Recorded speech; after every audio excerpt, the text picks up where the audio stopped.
त्याच्यामुळे तो एक शाळेचं फार मोठं नुकसान झालेलं आहे.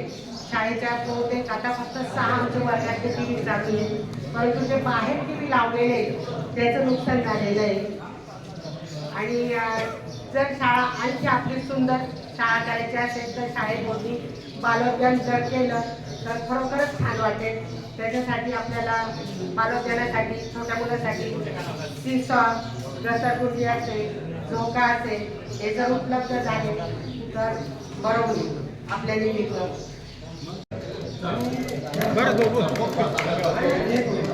आणि त्या पुलावर पूर गेल्यामुळे खड्डे पडलेले साहेबांनी काय नियोजन कारण आम्हाला रात्री बरंच बोल रे.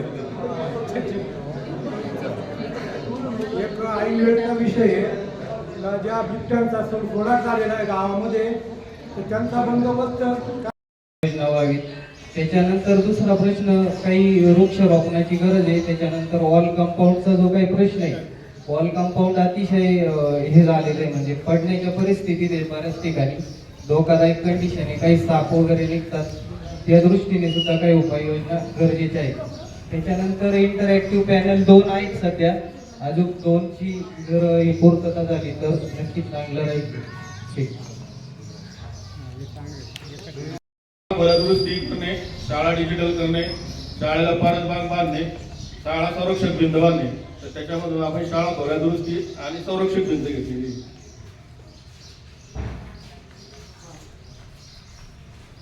महिला बाल कल्याणमधून अंगणवाडी दुरुस्ती करणे, अंगणवाडी डिजिटल करणे, अंगणवाडी खेळाचे साहित्य करणे व अंगणवाडी संरक्षक भिंत. त्याच्यामधून आपण सगळ्या शाळा आहेत त्या शाळा दुरुस्त करणे हे घेतलेलं आहे. तसंच मागासवर्गीच्या प्रमाणात खर्च करण्यामध्ये समाज मंदिर दुरुस्त करणे, पूल बांधणे, स्मशानभूमी दुरुस्त करणे व देवबंदीची सोय करणे असे घेतलेले आहे. तर इतर खर्चामध्ये रस्ता करण्यामध्ये फक्त आपण 5,21,943 रुपये एवढाच खर्च करू शकतो 26 लाखापैकी. पूल करणे, स्मशानभूमी बांधणे व दुरुस्त करणे व देवबंदीची सोय करणे या प्रमाणात आपण आराखडा तयार केलेला आहे.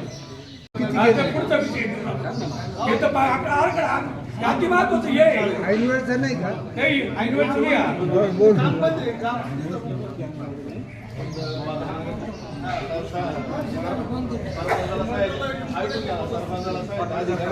नाही आमदारनी तिथून काम केलं,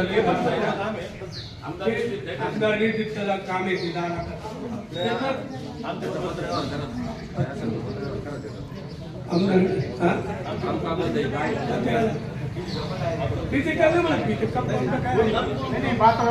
अंगणवाडी आणि वस्ती शाळा आहे ना, दोन्ही लेवल करून घ्या ना.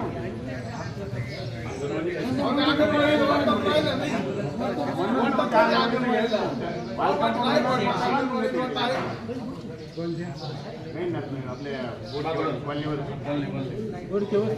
घे ना बोडके वस्ती अंगणवाडी आणि वातावरण जिल्हा परिषद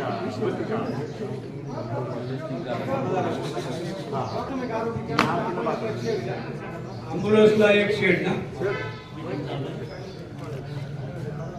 आयोगात आपल्या याच्यात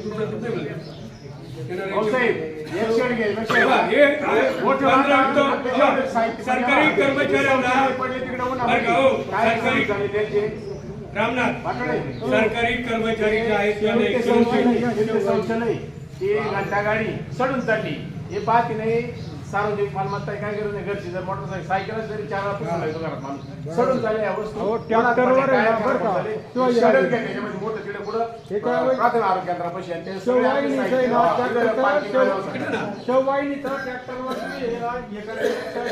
आपल्याला दर शेववाहिनी यायला 2-3 हजार रुपये लागतात. थोडं वर घ्या ना माईक ट्रॅक्टरच्या याच्यावर जर बनवलं घेतलंय का?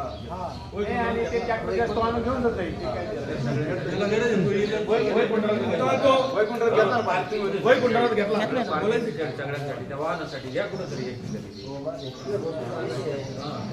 आता जो विषय आला डॉक्टरांनी जो सांगितला तो खरं आहे. गाडीला एवढा मोठा बंगला हे बांधले गाडी उन्हात येईल ते इथपर्यंत बरोबर आहे पण मग किती मुक्कामी राहत्या सगळे राहतात सगळे राहतात नाही, आमचं काम विचारायचं ना.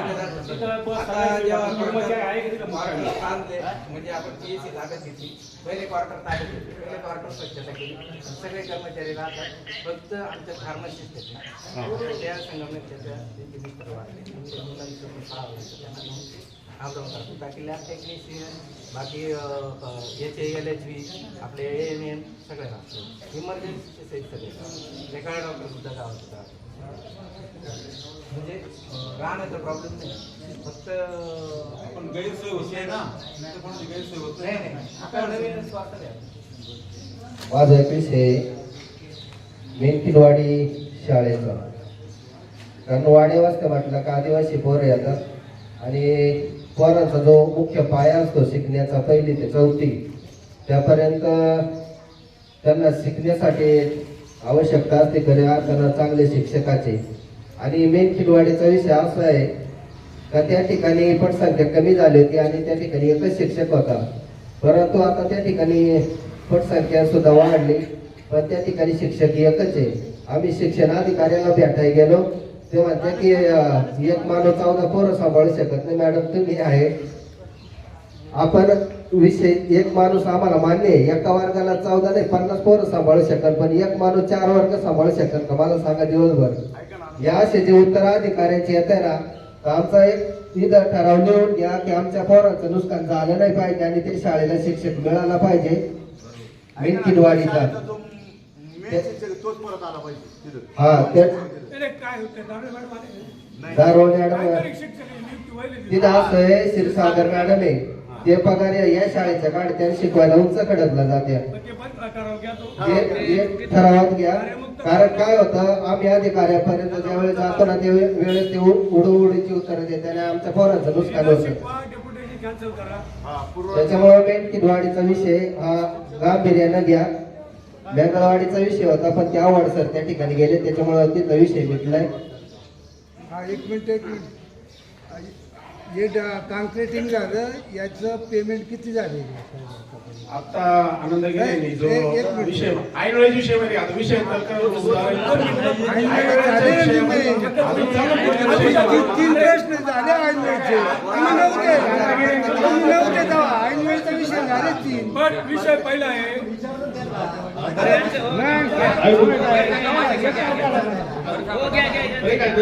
अहो कॉन्क्रिटिंग 2 महिन्यापूर्वी कॉन्क्रीट झाले त्याला आता 1-1 फुटाचे खड्डे पडलेत त्याचं पेमेंट किती केलं? 1 रुपया सुद्धा पेमेंट दिलेलं नाही. मग ते खड्ड्यांचं काय भाऊ त्यांना विचारणा करा घ्या ना. पत्र देण्याकरता आहे का? 2 महिन्यामध्ये जर खड्डे पडले तो रस्ता बनवला कसं? हा ते झालं ना आता ऐनवेळचा विषय चालू आहे. आमचं मिटलं आता आता आनंदगिरी जे शाळेचा विषय मांडला होता त्याला अनुसरूनच मी आता जे म्हणजे ते म्हटले ना इथं शिक्षक दाखवतात पण काम दुसरी करतात. प्रश्न आपण जो पत्र काढणार शिक्षण अधिकारी त्याच्यामध्ये हायस्कूलचा पण घ्या. हायस्कूलचे शिक्षक बाहेर काम करतात आणि 5 शिक्षक बाहेर काम करतात पगार जेवढा यांचे सुद्धा आपल्याला हा विषय महत्वाचा होता त्या विषयाला जोडून होता म्हणून मी मध्ये बोलायला उठलो होतो म्हणून तुम्हाला त्यात व्यक्ती आणण्याचा प्रश्न नव्हता. आणि शाळेचा विषय पगार तेवढा घ्यायचा काम दुसरी करतात त्यामुळे ते पत्र देतात जिल्हा परिषद हा एक समितीला देऊन एक पंचायत समितीला देऊ शिक्षण विभागाला. आणि दुसरा विषय आता आपण हे जे प्राथमिक आरोग्य केंद्रामध्ये जे शेड बांधायचं म्हणतो वाहन लावायला शेड बरोबर मोठं शेड बनवा सगळेच वाहन लावतील कॅमेरे बसवा कारण आपण ग्रामपंचायत कॅमेरे बसून पावसाळ्यात त्या कॅमेऱ्याने सगळे बिल पेड केले एक कॅमेरे जाऊन दाखव चालू करू तुम्ही आता निश्चित पैसे घालवायचे कॅमेरे एक चालू नाही चोऱ्या झाल्या आता मोठी गेल्या बऱ्याच चोळा रस्त्याने गाड्या गेल्या कोणता कॅमेरा दिसत नाही पैसे किती गेले सांग कॅमेऱ्याचे आपले त्याचं मेंटेनन्स त्या माणसाची जबाबदारी नाही किती वर्ष गॅरंटी दिली त्यांनी ते सुद्धा करा. आणि वॉल कंपाऊंड करताना प्राथमिक आरोग्य केंद्रात सुद्धा वॉल कंपाऊंड घ्यायला पाहिजे तिथून सुद्धा चोऱ्या होणारच आहे ना. तुम्ही शेड बनवलं तिथं लावले नेऊन वाहन तर ती चोरी राहणार आहे तिथं कॅमेरा बसवा आणि त्याची देखभाल दृष्टीचा विषय घ्या महत्वाचा. पैसे आहे ग्रामपंचायत सरकारचे पैसे म्हणून काही खरेदी करायचं त्याची दुरावस्था होणार नाही याची काळजी घेतली पाहिजे. आता गावामध्ये एवढे कॅमेरे बसले गेले फोडले कोणा चालले कॅमेरे कोणा दिसते आता आता जे गेले सरपंचांनी आमच्या जिल्हा परिषद प्राथमिक शाळा मेथीची जी समस्या मांडली त्या संदर्भात आम्ही काल नवरात्रच्या तयारीसाठी आम्ही अकोल्याला गेलो होतो डिजिटल बोर्ड वगैरेच्या आपल्यासाठी मग आम्ही कॅबिनमध्ये गेलो शिक्षण अधिकारी त्यांच्याकडे गेलो तर त्यांनी आम्हाला उडवडीची उत्तरं दिली ते असे दिले तर ते म्हणे मी म्हटलं म्हणे भाऊ वगैरे काय कार्यकर्ते कोणी भेटले होते का म्हणे भेटले होते पण 14ची जी पटसंख्या आहे ना शाळेची आमच्या शाळेवर 14ची पटसंख्या झाली आणि वेंगळवाडीचे शिक्षक आवड सर ते आमच्या शाळेसाठी दिले तात्पुरत्या स्वरूपात तिकडं पण आता ते पण शाळेवर 14 पट झाला त्याच्यामुळे ते त्यांच्या शाळेवर गेले आणि जी उंच खडका आता सध्या जी कार्यरत आहे आता ती काम करते ना ती क्षीरसागर मॅडम ती वर्षातून फक्त 2-3 वेळेस आपल्या शाळेवर आले असेल ती अवघड क्षेत्राचा लाभ घेते आणि सोप्या क्षेत्रामध्ये ते काम करते आणि याच्यासाठी आणि काल पण त्या दोघे झाले ना आम्हाला उडवाउडची उत्तरं दिले 14 पट काय लय झाला का तुमचा ती एक शिक्षक काय काम करू शकत नाही का अशी भाषा तिने आम्हाला दिली त्याच्यासाठी आमच्या मुलाचे नुकसान होऊ नये आणि त्यांच्या आजचा जर जो 1ली ते 4थी पर्यंत जो पाया जो मूळ पाया तो कच्चा झाला तर आयुष्यभर ते मुलं बरबाद होतील त्याच्यासाठी कृपा करू आपण या ग्रामसभेतून त्यांना त्या पद्धतीच्या सूचना कराव्यात आणि लवकरात लवकर शिक्षक आमच्या मेमकी शाळेला यावा उपलब्ध व्हावा अशी मी विनंती करतो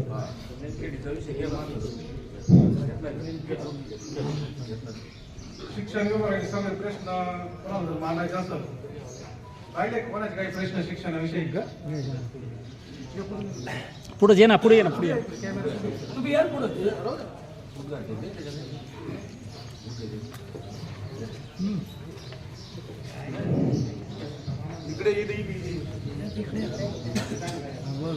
आपली ही जी मराठी शाळा आहे देवठाण आपल्याला नाईट विजन कॅमेऱ्याची फार गरज आहे कारण अतिशय पूर्वी आपल्या गावाला ग्राम सुरक्षा यंत्रणा कार्यान्वित झाली होती आज ती बऱ्याच दिवसापासून बंद आहे साधारण आपल्या गावच्या लोकसंख्येनुसार 1 ते 1.5 रुपया आपल्याला वार्षिक फी आहे तिची मानसिक पण आपल्या गावात काही जर घटना घडली अनुचित प्रकार म्हणा तर त्याची माहिती पूर्ण गावात एका क्षणात पोहोचण्याची ताकद ग्राम सुरक्षा यंत्रणेची आता आपण दुसरी गोष्ट जर बघितली आपण या बिल्डिंगच्या वरती जर गुळाचा काळा ठेवला तर काही दिवसात मुंग्यांची लाईन लागेल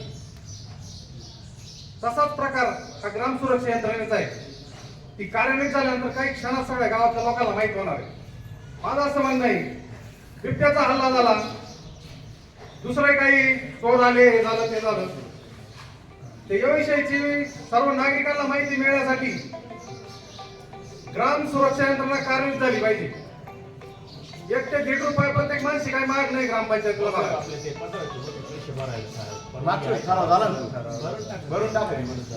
किती रुपये लागत त्याला सर्वात घेतले पाहिजे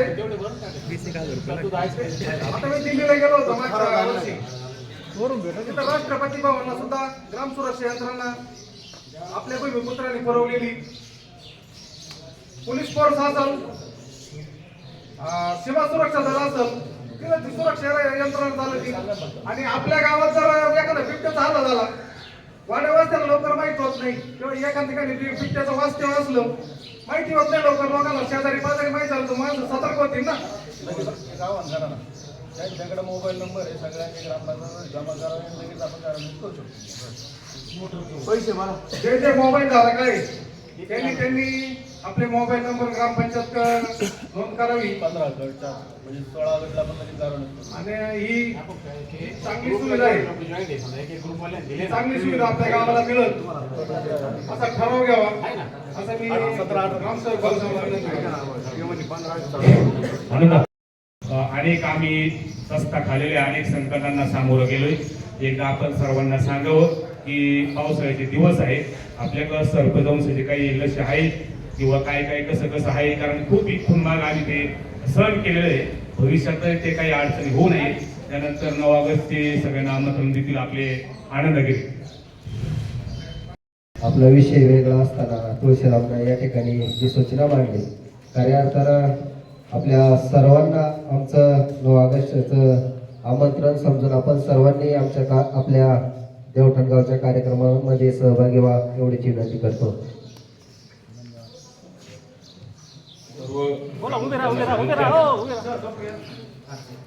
भारती मंदिराचा नारळ फुटून बरेच दिवस झाले. याचं काम सुरू व्हावं अशी सर्व ग्रामस्थांची अपेक्षा आहे. परंतु माझ्या माहितीप्रमाणे थोडीशी अडचण काही लोकांनी काढली. राजीव गांधी भवन हे सरकारी कार्यालय आहे आणि तिथं मारुती मंदिर येतं. परंतु मी त्यावेळेस सरपंच होतो. मारुती मंदिर आणि राजीव गांधी भवन याचा काही एक संबंध नाही. मारुती मंदिर फक्त मी राजीव गांधी भवनला अटॅच करू त्यावेळेस गावचा निधी वापरलेला आहे, लाकडाचे पैसे जे आले ते वापरलेले आहेत आणि ते ॲडिशनल काम केलेलं आहे. तेव्हा राजीव गांधी भवनचं जे काही ग्रामसेवकांनी त्याची शहानिशा करावी, एमपी पाहावी, डिस्ट्रिब्युट पाहावं आणि त्याप्रमाणे राजीव गांधी भवन आहे. उर्वरित भाग हा मारुती मंदिराचा गावाचा आहे. तेव्हा कृपा करून सर्व ग्रामस्थांना विनंती आहे कुणीही या कामामध्ये अडथळा आणू नये ही विनंती करू आणि तसा आम्हाला एक ठराव मिळावा.